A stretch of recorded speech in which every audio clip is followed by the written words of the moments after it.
بسم اللہ الرحمن الرحیم۔ السلام علیکم۔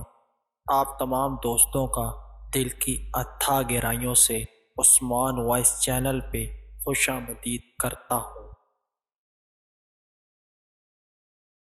حضرت علی رضی اللہ تعالی عنہ کا قول ہے، جو آدمی اللہ تعالیٰ کو یاد کرتا ہے، اللہ تعالیٰ اس کی عقل میں روشنی اور نور پیدا کر دیتا ہے۔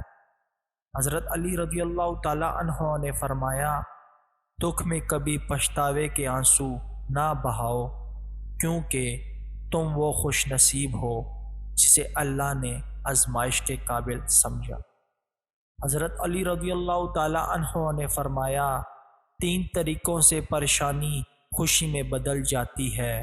ایک، خاموش رہنا، خاموش رہنے سے پریشانی کم ہو جاتی ہے۔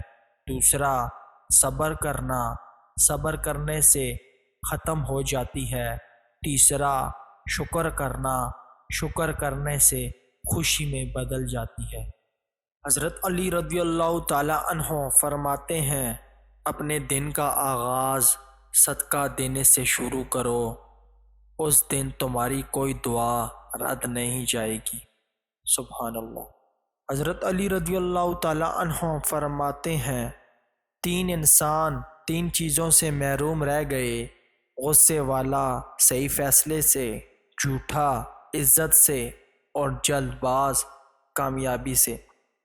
حضرت علی رضی اللہ تعالی عنہ فرماتے ہیں، مسکراہٹ روح کے دروازے کھول دیتی ہے، خاموشی غصے کا بہترین علاج ہے، شرم کی کشش حسن سے زیادہ ہے، نامکمل علم فساد پیدا کرتا ہے۔ حضرت علی شیر خدا رضی اللہ تعالی عنہ فرماتے ہیں، اگر انسان کو تکبر کے بارے میں اللہ کی ناراضگی اور سزا کا علم ہو جائے تو بندہ صرف فقیروں اور غریبوں سے ملے اور مٹی پر بیٹھا کرے۔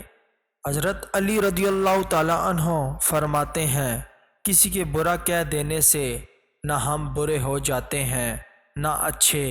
اپنی زبان سے ہر شخص اپنا ظرف دکھاتا ہے، دوسروں کا عکس نہیں۔ حضرت علی رضی اللہ تعالی عنہ فرماتے ہیں، انسان کا نقصان جان اور مال کا چلے جانا نہیں، بلکہ انسان کا سب سے بڑا نقصان کسی کی نظر سے گر جانا ہے۔ حضرت علی رضی اللہ تعالی عنہ فرماتے ہیں، زندگی میں خود کو کبھی کسی انسان کا عادی مت بنانا، کیونکہ انسان بہت خود غرض ہے۔ جب آپ کو پسند کرتا ہے تو آپ کی برائی بھول جاتا ہے، اور جب آپ سے نفرت کرتا ہے تو آپ کی اچھائی بھول جاتا ہے۔